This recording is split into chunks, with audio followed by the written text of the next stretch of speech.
2024 में पता चला पैर में थोड़ा दिक्कत, हिप में मेरे को दिक्कत आ रही थी। एक तो डॉक्टर ने मेडिसिन दिया, 5-6 दिन खाया, अच्छा लगा। फिर मेरे को थोड़ा तकलीफ बढ़ गया। मैंने एमआरआई करवाया तो मेरा सेकंड स्टेज और वो एवीएन का था। तो डॉक्टर साहब ने सबने ऐसा बोला कि आपको एवीएन है, सेकंड स्टेज है, सर्जरी ऑप्शन है वही आपको करवाना है, उसके सिवा इसका कोई ट्रीटमेंट एलोपैथिक में है नहीं। डॉक्टरों ने ऐसा बोला तो मैं आगे कैसा होगा बहुत सोचने में बहुत तकलीफ होती थी, सो भी नहीं सकता था क्योंकि मेरी लाइफ ऐसी हो गई थी, मैं दीवार पकड़ के चलता था, ना तो गाड़ी में बैठ सकता था ना बाइक पे भी बैठ सकता था। कांतिलाल जी कहाँ से बिलोंग करते हैं, सबसे पहले बताएं। मैं गुजरात बड़ौदा के एक बाजू में साजली गांव है छोटा सा, वहाँ से बिलोंग करता हूँ। क्या प्रॉब्लम थी स्टार्टिंग में? स्टार्टिंग में मेरे को एवीएन का प्रॉब्लम डायग्नोस्टिक हुआ है।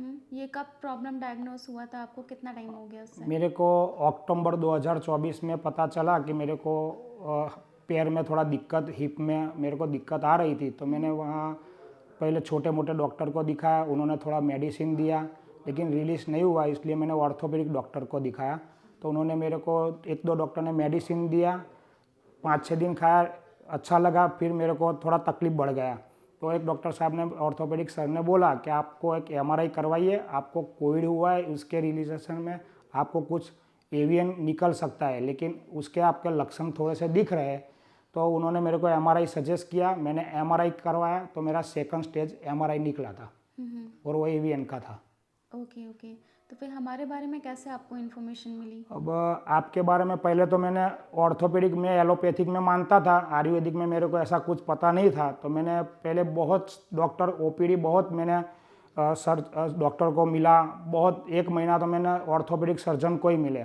तो डॉक्टर साहब ने सबने ऐसा बोला कि आपको एवीएन है, सेकंड स्टेज है, जब आपका स्टेज बढ़ेगा, आपको चलने फिरने में सब बहुत दिक्कत हो जाएगी, तो आपको लास्ट में एक सर्जरी ऑप्शन है वही आपको करवाना है, उसके सिवा इसका कोई ट्रीटमेंट एलोपैथिक में है नहीं। जब भी आपको प्रॉब्लम है तो थोड़ा सा पेन किलर ले लो, दवा ले लो, वही आपके लिए लास्ट ऑप्शन है। ओके, देन आपने क्या सोचा जब ये स्टेटमेंट्स दिए डॉक्टर्स ने आपको? उन्होंने पहली तो एक सच्ची बात बोलो, जब डॉक्टरों ने ऐसा बोला तो मैं, एक तो मेरे को लाइफ में ऐसा लगा कि साला मेरी लाइफ बहुत आगे कैसा होगा बहुत सोचने में बहुत तकलीफ होती थी, सो भी नहीं सकता था। तो फिर मैंने तो एक बार सब डॉक्टर का, मैंने नहीं हो तो 15 से 20 ऑर्थोपेडिक डॉक्टर को कंसल्टिंग किया था, सबका एक ही रिजल्ट था कि भाई आपको सर्जरी है लास्ट में। तो मैंने बोला चलो सर्जरी है, तो मैंने लास्ट में वीडियो पे कौन सा डॉक्टर कौन सा अच्छा सर्जरी करेगा, कौन सा अच्छा पार्ट डालेगा, वही ढूंढने का चालू कर दिया था। रात को 2-2 बजे तक मैं वही देखता था, क्योंकि मेरी लाइफ ऐसी हो गई थी, मैं दीवार पकड़ के चलता था, ना तो गाड़ी में बैठ सकता था ना बाइक पे भी बैठ सकता था। यानी मोदी जी का जो एक सूत्र है आत्मनिर्भर, वो मेरी आत्मनिर्भरता निकल गई थी। मैं दूसरे पे निर्भर हो गया था, कहीं पे जाना हो तो किसी रिलेटिव का, फ्रेंड का सपोर्ट लेना पड़ता था। मेरे को यहाँ जाना है, मेरे को कुछ करना है, बीवी का सपोर्ट लेना है, उसको पकड़ के मैं चलता था। कभी कभी सुबह में उठता था तो दीवार पकड़ के चलना पड़ता था, ऐसा मेरे को प्रॉब्लम था स्टार्टिंग में। ओके ओके, तो हमारे बारे में फिर आपको कैसे इन्फॉर्मेशन मिली, किसी ने बताया आपको या फिर? हाँ, मेरा एक रिलेटिव, मेरा साला है, उसने ऐसा बोला कि एलोपैथिक में ऑप्शन ना हो तो आप जीजा जी एक बार आप आयुर्वेदिक में सर्च करिए। तो फिर मैं रोज़ रात को वीडियो सब आयुर्वेदिक का देखता था। अब मेरा धर्म, रिलीजन मेरा स्वामीनारायण भगवान का है। वो यूपी में, यहाँ अयोध्या के पास में छपैया में ही उनका बर्थ हुआ था। और भगवान शिव जी की भी कृपा हो तो मेरे को यूट्यूब में शिवाय हॉस्पिटल का एड्रेस मिला और अविनाश सर का यूट्यूब में मैंने वीडियो देखा कि यहाँ आयुर्वेदिक ट्रीटमेंट हो रहा है। तो मैंने वो बारी बारी एक बार देखा तो उनका सब वीडियो आता रहा और वहाँ पे सब कितने पेशेंट रिकवर हुए थे, किसी का 4th स्टेज था वो सेकंड स्टेज में आए थे उनका ट्रीटमेंट लेने के बाद।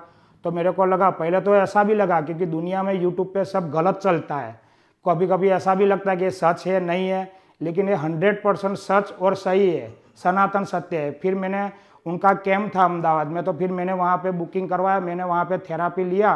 तो थेरापी के 3-4 दिन बाद मेरा धीरे धीरे मेडिसिन चालू हुआ। सर ने बोला डाइट फॉलो करो, एक्सरसाइज करो। मैंने 100% डाइट फॉलो किया, एक्सरसाइज किया और 2 महीना मैंने मेडिसिन लिया। उसको मेरा 2 महीना फिनिश हुआ तो मेरा पेन, मेरा एक लिम्पिंग, इसमें एक प्रॉब्लम रहता है, लिम्पिंग बहुत रहता है एवीएन में। तो मेरा 100% और 100% पेन मेरा आज गायब है, 2 महीना हुआ। अब सर ने बोला कि सेकंड थेरापी के लिए आप यहाँ आ जाओ। तो यूपी हमको पहले गुजरात से दूर लगता था, लेकिन ऐसा है नहीं, यूपी तो भगवान की धरती है, यहाँ कृष्ण भगवान, राम जी सबका यहाँ है। तो यूपी मैंने बोला चलो जाते हैं, तो मैंने सेकंड थेरेपी के लिए यहाँ आ गया हूँ और मैंने यहाँ सेकंड थेरेपी फिनिश किया है। आज मेरे को कोई पेन नहीं है, कुछ नहीं है, सब अच्छी तरह से हो। और यहाँ का स्टाफ और सर और स्टाफ को देखते हैं तो 50% पेन तो ऐसे ही चला जाता है और 50% पेन तो अपने पर डिपेंड करता है। मेडिसिन है, थेरापी है, डाइट है, उस पर डिपेंड करता है और 100% आप रिकवर हो ही जाओगे। मैं तो हो गया हूँ, दूसरों को भी मैं एडवाइस देता हूँ कि आप यहाँ एक बार आइए। बिल्कुल। तो अभी मुझे ये बताइए, आपने बताया अहमदाबाद कैंप में ट्रीटमेंट लिया था। अहमदाबाद कैंप में ट्रीटमेंट का एक्सपीरियंस और हॉस्पिटल का जो आपने ट्रीटमेंट का एक्सपीरियंस लिया है, उसमें कैसा आपको डिफरेंस लग रहा है? कैसा डिफरेंस तो वहाँ भी ट्रीटमेंट कैंप था, वहाँ भी मेरे को 100% सब सही और अच्छा ही लगा था, सबका बिहेवियर और ट्रीटमेंट भी सही था। लेकिन हॉस्पिटल में आने से थोड़ा एक बेहतर चांस मिलता है कि भाई रहने का, और ट्रीटमेंट में थोड़ा डिफरेंस रहता है, अच्छी तरह से फॉलोअप होता है। यानी वहाँ कैंप की जगह यहाँ भी मेरे को थोड़ा बेहतर लगा, हॉस्पिटल में अच्छा रहा मेरे को। Okay okay, means proper observation. हाँ, प्रॉपर ऑब्जर्वेशन होता है। Okay okay. So Kantilal ji, अभी आप क्या बोलना चाहेंगे पेशेंट्स को? अपनी गुजराती लैंग्वेज में भी बोल सकते हैं। जो पेशेंट्स गुजरात से बिलोंग करते हैं एंड दे थिंक कि बहुत ज़्यादा डिस्टेंस है और जाना है या नहीं जाना है, डिसाइड नहीं कर पाते हैं जल्दी। हाँ सही। और जब तक डिसाइड करते हैं तब तक काफ़ी देर हो जाती है, तो उनको क्या बोलना चाहोगे आप? अब मेरा एक्सपीरियंस में तो मेरे को जब एवियन डायग्नोस्टिक हुआ, मैंने 1 मंथ ऑर्थोपेडिक डॉक्टर को सब पहले तो एलोपैथिक में गया। 1 मंथ के बाद में जब ये अविनाश सर का मेरे को कांटेक्ट यूट्यूब पे मिला, जब मैं उनका ट्रीटमेंट करने गया तो पहले मेरा एक्सरे एकदम नील था। जब मैं 1 मंथ के बाद जब उनके पास ट्रीटमेंट करवाने गया तो मैंने रिसेंटली एक्सरे करवाया, तो मेरा एक्सरे में पेचिस और मेरा कूला थोड़ा थोड़ा बिगड़ने का स्टार्ट हो गया था। यानी एवियन एक ऐसा रोग बोलते हैं कि वो बहुत फास्ट ग्रो होता है। तो किसी को भी एवियन का प्रॉब्लम हो तो फास्ट डिसीजन ले, जितना लेट करेंगे उतना उनको तकलीफ बढ़ेगी, उनका स्टेज बढ़ता जाएगा। ट्रीटमेंट में भी थोड़ा लंबा चलता है, जितना फास्ट में उनको पता चले तो तुरंत अविनाश सर का मिलना चाहिए।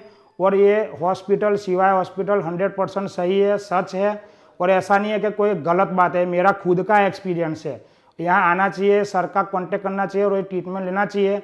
और ये आयुर्वेदिक ट्रीटमेंट ऐसा है कि मेरे को पौराणिक जो हमारे पहले के गुरु, वहाँ ऐसा होता नहीं था, लेकिन हमको पुरानी बात में एक मेरे को यहाँ दिखा कि भाई चलो ये करना ही चाहिए। जी जी बिल्कुल। जो हमारे ज़माने में पहले ऋषि मुनि सब ये करते थे, वो सनातन, उसकी एक झलक दिख गई यहाँ। बिल्कुल बिल्कुल। तो ये जो आपके साथ में आए हुए हैं, उनका क्या प्रॉब्लम था? हाँ, उनका प्रॉब्लम ऐसा था, उनके मिसिस है, उनको स्पाइन का प्रॉब्लम था। ये मेरे गांव में ही रहते हैं, तो मैंने उनको बोला कि भाई मैंने एक ट्रीटमेंट करवाया, मेरे को 99% फ़र्क पड़ गया है, मैं दूसरी थेरापी के लिए जा रहा हूँ। वहाँ स्पाइन में एवियन से भी फास्ट रिजल्ट मिलता है, आप एक बार आइए। मैंने उनको बहुत बोला, इसको समझो कि मैं जीत करके लेके आया हूँ। और वो उनका भी आप एक्सपीरियंस पूछिए। और मैं हिंदी में, मैं हूँ गुजराती, मैं जो भी बोलता हूँ थोड़ी टूटी फूटी हिंदी बोल लेता हूँ, फिर तो भी यूपी में बैठा हूँ इसलिए मेरे को हिंदी में ही बोलना पड़ता है। और उनका एक्सपीरियंस लेना तो आप उनको भी पूछ सकते हो। बिल्कुल। आप बताइए सर, आपकी वाइफ का क्या प्रॉब्लम था स्टार्टिंग में और अभी कैसा रिजल्ट्स लग रहा है मैडम को? मेरी वाइफ को 10 साल से स्पाइन का प्रॉब्लम है। ओके। वो उससे जुड़ रही थी, अभी लास्ट 1 साल से तो वो काम भी सही तरह से नहीं कर पा रही थी। ओके। इसलिए फिर मैंने बड़ौदा में अलग अलग से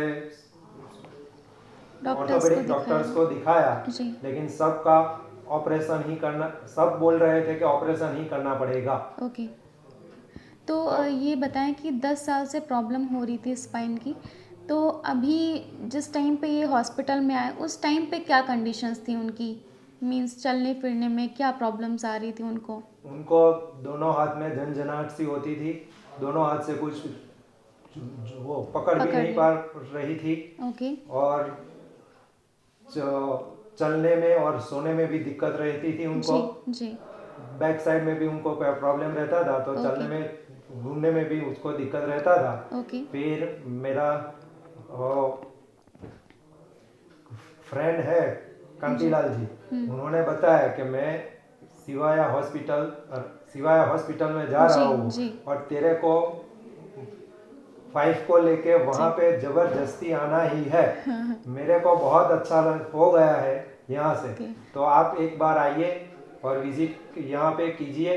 बहुत अच्छा रहेगा। तो आपने क्या पाया है अभी शिवाय हॉस्पिटल में? आपकी वाइफ का भी ट्रीटमेंट चला है, तो अभी उनको कैसा लग रहा है? जो 10 साल से वो परेशान थे, अभी उनकी क्या कंडीशंस हैं?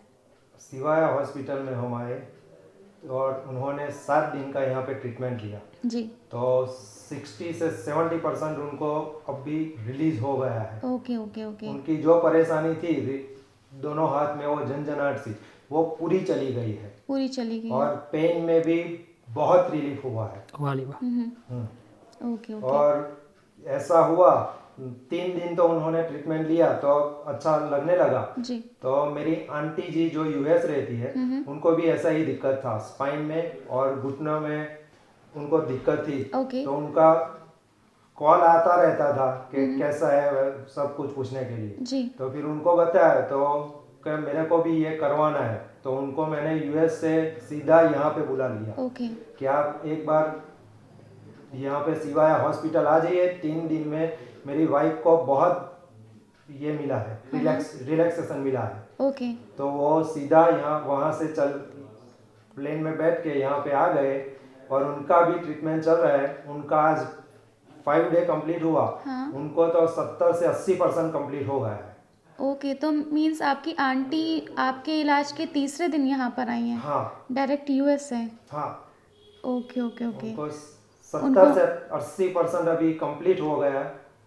ओके ओके ओके, ठीक है। तो कोई भी प्रॉब्लम नहीं है। अभी जो आपका एक्सपीरियंस रहा है, अभी आगे फर्दर आपको इसी तरीके से प्रॉपरली फॉलो करना है।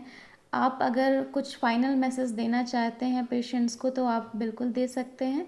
अपनी गुजराती लैंग्वेज में भी बोल सकते हैं, कोई भी प्रॉब्लम नहीं है अगर आप हिंदी में कंफर्टेबल नहीं है तो। स्पाइन वाले को तो हम बोलेंगे कि एक बार सर्जरी नहीं आप मत कराइए, कहीं भी हो, एक बार सिवाया हॉस्पिटल में आप ट्रीटमेंट के लिए आ जाइए तो आपका ये ट्रीटमेंट बहुत अच्छी तरह से होता है यहाँ पे। और आप जो ऑपरेशन के लिए ये करते हो जी। तो वो दिक्कत सा रहता है आगे की लाइफ के लिए। Okay okay. सो आपने 10 साल से ऑपरेशन क्यों नहीं करवाया जब हर डॉक्टर आपको रिकमेंड कर रहा था? हमने नहीं करवाया क्योंकि मेरी वाइफ को पहले 1-2 छोटे मोटे ऑपरेशन किए गए थे। ओके। लेकिन उसको वो ठीक नहीं लगता था कि ये करवाया फिर भी थोड़ा दिक्कत तो रहता जी ही जी, मैं है। समझ इसलिए हम ये ढूंढ ही रहे थे कि हम कुछ एक्सरसाइज, हमको डॉक्टरों ने बोला था कि आप एक्सरसाइज करो, लेकिन एक्सरसाइज भी हम 3 महीना उनको कंटिन्यूअसली पहले एक्सरसाइज किया, बाद में दूसरे 2 महीने एक्सरसाइज किया, फिर भी उनको रिलैक्सेशन मिलता था। लेकिन पेन रिलीफ की गोली खाओ और एक्सरसाइज करो, उसके रिलैक्सेशन मिलता था। लेकिन यहाँ पे जब आए और ये ट्रीटमेंट लिया उसके बाद से उनको तो ज़्यादा ये मिला है। Okay okay. So thank you so much आप लोगों का, एंड आगे के लिए बिल्कुल बेस्ट ऑफ लक है from Shivay hospital. Thank you. Gujarati में हाँ, गुजराती में भी बोल सकते हैं। मैं अभी तक तो हिंदी में टूटी फूटी बोल गया, लेकिन मैं गुजराती છું એટલે ગુજરાતીમાં ગુજરાતીઓને થોડું કહી દઉં એમ। ઓકે। હવે આપણે ગુજરાતીઓ એમ બી ખાવા પીવાના ફરવાના શોખીન તો હોય જ છે, અને ભગવાને કાંઈ નાની મોટી આ એવિયન છે સ્પાઇનની કાંઈ તકલીફ આપી હોય તો આપણે ડૉક્ટરો ફરતા હોય તો કાંઈ ફરવાના બહાને દર્શન કરવાના બહાને અયોધ્યા કે આવી જવાનું અને સિવાય હોસ્પિટલની મુલાકાત લઈ લેવાની। આપને 2 ફાયદા થઈ જશે, ફરવાનું થઈ જશે, દર્શન થઈ જશે અને દુઃખમાંથી છુટકારો મળી જશે। એટલે આવો કાંઈ બી એવિયનનો કે સ્પાઇનનો ઓર્થોપેડિકને લગતો કાંઈ પણ પ્રોબ્લેમ હોય તો સિવાય હોસ્પિટલની ફટાફટ જલ્દીથી મુલાકાત લેજો તો આપણું 2 કામ થઈ જાય। બસ આ જ કહેવા માગું છું।